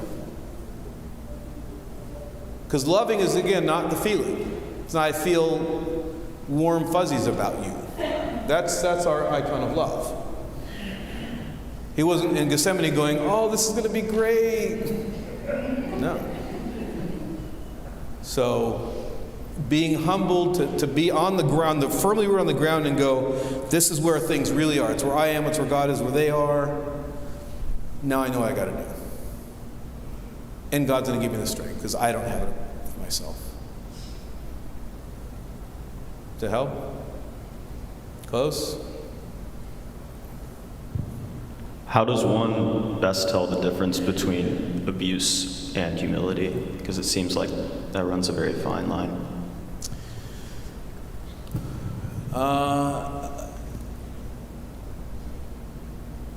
They have a phrase that they get said a lot at Camp Catanese. So this is Camp Catanese. It's a program. One of our camp counselors from the village took the village program, duplicated it on a college campus, and brought kids from underprivileged neighborhoods outside of Phoenix into a college access program. And one of the phrases they talk a lot about in the program is, hurt people hurt people. So when we've been hurt, when somebody is hurting someone, it's because they've been hurt. And breaking that cycle of hurt says, okay, I've been hurt, but I don't need to hurt as my healing. And somebody in relationship with me that sees me hurting doesn't allow that to go on just so that I can keep hurting. Now, it doesn't mean that you're going to be necessarily unscathed. All right? In staying in a relationship, and those relationships have to be I want to be careful here because we have specific situations in mind, and what I'm talking about doesn't apply specifically to any one situation. I'm speaking in generalities. So be careful of how you apply it. But being abused by someone is not loving them. Allowing myself to stay to some degree in relationship, to some degree, that I might still suffer from it, but doesn't enable the abuse, is how we break cycles, or allow people to realize they can get out of the cycles they're in. But I have to love them, one, enough to say that me facilitating your abuse, I'm not doing you any good. I'm not loving you. It might feel like humility, but when I get my feet on the ground of humility, I see things that they are, just taking your abuse for the sake of taking it, I'm not doing you any favors. So, if there are two ends of the extreme, one is, I never see you, talk to you, think about you, pray for you ever again. The other is, our relationship stays exactly as it always was. Somewhere in the middle of that, you can love without enabling continuing abuse. And the relationship goes on. It's just different now. This is where we have to be humble ourselves to say, how much can I be scathed by this? I don't want to take full abuse and just be abused. How much can I take, knowing that this is the Christian response? And for most of us, that's at the lower end. We're not really ready yet. We're not advanced enough yet to take a lot of pain and punishment. For most of us, and this is where getting someone else, asking someone else's advice, getting your father confessor to talk with you about it, talking to a trusted counselor, friend, somebody, can really help us discern. I was in a situation once where I was in a very difficult situation. And I knew the right thing was to be kind, but to leave. It was the most loving thing I could do, without getting into details. And then I had this momentary collapse, where all this person that had been doing that we'd now call gaslighting, I don't know if that was a thing back then, I took it all and this is all my fault. It's all my fault. I got to go back into that fire, and it means I get burned, I get burned.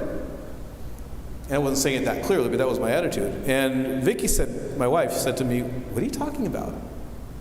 Like, you know that's not real." And I'm like, "No, but they said this and that." Yeah. So I needed somebody to break me out of that self-driven. Remember that one of those things about we got to avoid as a comfort is this self-will.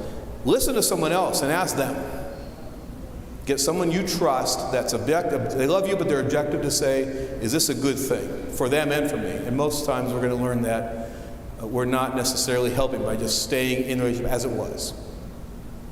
And again, be careful how you apply this, because these are all very delicate situations that we're all in differently. Yeah. Something that I learned from a different retreat I went to, Father Malad told us, in similar to this, he said, you have to be careful, because if the relationship then becomes to the point where you are suffering and then you become you're neglecting yourself, if you let them do something, you don't stop them, you just take it, then it becomes harmful to you, not just to them. Yep. And so then I would say maybe at that point in time, we need to reevaluate everything, because we've lost all of those things. Exactly right. You know, there are some sayings of Christ that would get taken out of context. You know, if you get slapped on one cheek, turn the other cheek. Someone says, walk a mile, walk a second mile. Those are important teachings, but if you read them in context, you see them much more clearly what he was saying.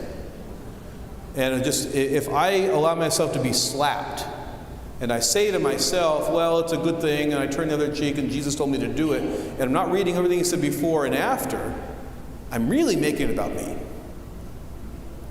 But if I'm listening to Jesus, I go back and I read what he said before and after, and it's about being dependent upon God, not trusting in myself. And that's where the context of what he says is so important. By the way, none of us read enough of the Bible. It's just one of those disciplines. If you can get yourself to spend 2 or 3 minutes a day, you can, if you want to use the technology well, put it on the app, or it shows up on your calendar, or, beeps at you, whatever. But the scripture is, in the scriptures, everything that we need to hear is here. It's all here. My personal theory, this is not church teaching, it's my personal theory. Why don't we hear God telling us a lot more these days? Because he already said it. Why doesn't he appear anymore? Because he already said it. Now, that's not to say that God doesn't do that. We were talking earlier about God does give us messages, but typically it's when we've forgotten what he already said. I had a really tough day a couple weeks ago, and I just wasn't focused, and I was not doing any of this. And I didn't hear a voice, but I got a message. And the message was, you only need me. You only need me. You don't need that person to agree with you. You don't need that thing to happen. You don't need this situation. You only need me. Now that's this. That's that. It's that. It's all of this. It's all there. So cutting through the chaos and our double-minded and hundred-minded to say, all right, God, if you've already said it, how hard is it really to go, what did you say? Doesn't have to be a lot, just a little bit every day. Mary's standing up. I'm getting that look. One very quick question, maybe. One more, she says. And I'm going to stretch out the answer nice and long. I'm going to make her nervous. Yes? Do you feel that sometimes we tend to disguise chaos as submission? Do we disguise chaos as submission? What do you mean? Help me understand that. It's like what you were saying about good relationships. Stay in there, feel like you're submissive to that friend or that whatever that situation that you're in, it might be abuse or whatever. Okay. But you feel like, well, I have to submit because this is what God wants me to do. I want me to love through it. Okay. I would say, what are all these? These are attitudes that filter out chaos and confusion. So without that, you might, with the best of intentions, and you might even like quote chapter and verse why you're doing from the scriptures, do something that's really bad. But these things filter out all that chaos to go, now I can pray, now I can fast, now I can seek counsel of people that are there to give me counsel and get some ideas what I should do. Yeah, it's this whole chaos thing is we're making decisions only when we have to. We don't want to make a lot. We put off a lot. Our kids are struggling with that. And then we make them, and we're not doing this. It's almost like we're throwing darts at a dartboard. But if we go through these things and go, okay, I've got my attitude adjustment. Now I can pray and fast and seek God's wisdom and discern. It's interesting, the Greek word for discernment is diakrisis. The word means to cut through, right? We pray for our hierarchs that they would rightly divide the word of truth. And the word there is like cut apart this and cut apart that to get to like the right thing. You know, cut through all the blank to get to like the center, the core of what we're looking for. So that's what this stuff does. This stuff is getting us to clarity, ideally. Now we can pray in peace, we can pray with clarity, we can seek good advice, and then answer tough questions. We typically try to do it without this in the midst of the fray. And we are throwing darts at a dartboard. Blindfolded. After everything's spun around. All right. They're telling Father, me have I to had go. one question. Oh, one more. Yay. Sorry, it's okay. We were waiting. Okay, I'm going to play devil's advocate as a teacher. We're taught that we're created in the image of God. Number one, define what the image is, because some people, I think humans assume it's the physical, the mental makeup. That's what we know. In the world that we live in, have in the past and will in the future, not everyone is exposed to the same God or religion or anything. You know, they just exist. As a Christian, we're also supposed to serve and spread the word of God, but yet with limitations, right? We feel what? So how do you, limitations meaning, you know, we're not going to save everybody. We have to yet worry about ourselves, but yet we're supposed to spread the word of God and be a good disciple and example of Christ if they, you know, and again, I'm in the education world where I have all types of religions that I teach. And as an example, I don't preach religion, obviously, but I am a good mentor. I'm a good, you know, educator. I might be the only figurehead they have the entire day that expresses some interest to listen to them. Okay, to me, that's a way of showing that type of extension in the work that I do. I'm not looking for praise or a pat on the back. But I think it's becoming so different now that we have to understand what is the image of Christ supposed to be, because not everybody's a Christian. And we can't judge. We're not supposed to judge everyone. So how do we live in the world, continue as long as we're here on the earth, be in the world, not of the world, but yet we can't just be in the bubble. Sure. Does that make sense? Yep. So Thank you. I think it does. You can tell me if I'm getting it wrong. Two things, I'll answer your question, but first, I want to challenge everyone to read the scriptures, and specifically the Gospels, and try to come to it with fresh eyes, fresh ears, and a fresh mind. We think we know not just what Jesus did and said, but how he did it. And most of us are so wrong. And I learned this, actually, I worked with, so Father Adam lives nearby, he's at St. Paul's, right? Father Adam and I, before he was a priest, he and I worked together on a program where it was one of the first efforts. We were trying to say, how do you take orthodoxy not to people that came through other forms of Christianity, but how do you take them to people who have no religious background? How do you take our faith and talk to them about it? And so it was not just the content, what we said, it was like, how do we get the process right? And we forced each other and others to really study what Jesus did. Not our concepts of what he did. And what you find is he told stories that to most people made no sense. So in Bible study this week, we're in Matthew 12 or 13, I can't remember, the parable of the sower. And, a sower went out to sow his seed, and he throws the seed, and end of story. Now, then it goes into, why are you talking in parables? And then he'll give the explanation later, only to the disciples. But to most people, they got a story about a guy throwing seeds on the ground, and with no explanation.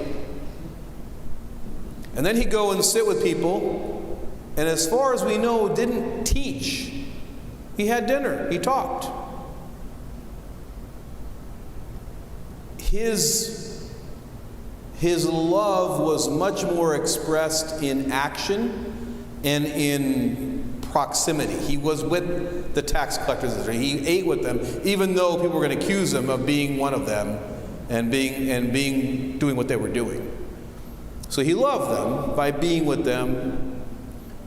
He wasn't the one going out necessarily preaching theology like we imagine Jesus went out and taught Christianity. And ultimately, like I said earlier, that's his most powerful homily, with very few words, and none of which really was about necessarily what that says. None of it, but that was all that needed to be said. Yes, was Father forgive them and all those other things. But even if he didn't say a word from the cross, that's the loudest, clearest he spoke. So now to your question, how do we do that? We do what he did. You don't have to talk about Jesus Christ in school. You don't have to talk about Orthodox Christianity, but you can sacrificially love people. Now, I'm not saying no one should say the name Jesus Christ. I'm not saying you shouldn't be afraid of it. If you choose to, understand there may be worldly consequences to that, and go into that knowing that. The counselors used to ask me, let's say they were counselors that used to smoke weed a lot or do drugs, sometimes our kids do this, and should we tell them why it was bad for us? And I would say to them, I'm not encouraging you to. Because one, I don't want the kids to go back and say that all our counselors are doing drugs, whatever. But secondly, if you're going to do it, know that there might be a consequence. I might have to come to you and say, you know what? I appreciate your sacrificial sharing that, but you have to go home, because we can't have people thinking that this is what kids learn when they come to camp. In other words, we have to be able to back up and take the difficulties that come with our more verbal, specific. But I think, to be honest, I'll give you my opinion, not the church's, my opinion. The world's heard enough. They've heard enough words, they've heard enough talk.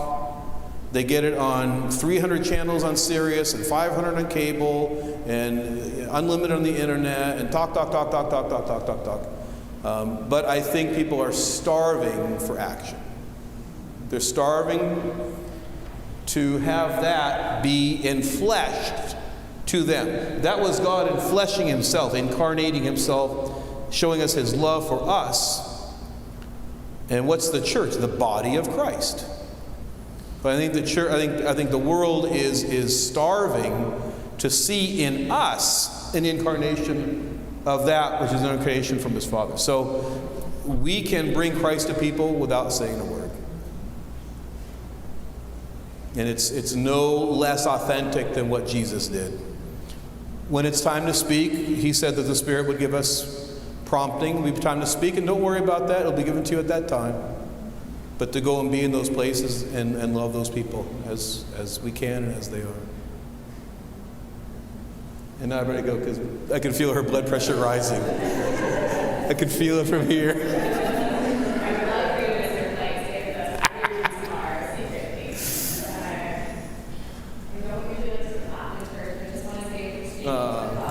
Thank you. Thank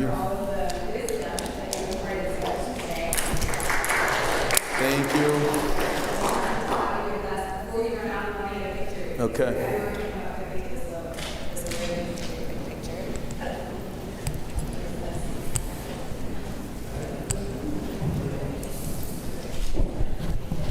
Here's your Bible.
Today we will not, I mean, because anybody that's not coming to the nativity service told me and then they're not coming, so no Dom, TJ, no Stephanie, no Vivian, no Tyler. Tyler's not coming to the nativity service? I don't know, he's not coming today to practice, he told me, so I assume he's not coming to the nativity service. Or I don't know if he's gonna come practice with us, or they're just gonna set up stuff. I hope they're coming to practice, because that's why I'm having it. I mean, or else what's the point? I guess I could sing some prayer. Well, So- is Rose listening? No, she doesn't have a voice. She's not going to sing tomorrow either. She was talking a lot earlier. Oh, did you hear they gave her a gift and said thank you for all the help with the ministries over the years? Nice. Like Aunt Marlene going to school, Mary introduced it a little bit, and then Marlene spoke and talked about it. That's sweet. And true. I mean, she did it. Like, it was if Jindal and Luke's in here, how she and Tyler would think. She's the one that perseveres, right? I know.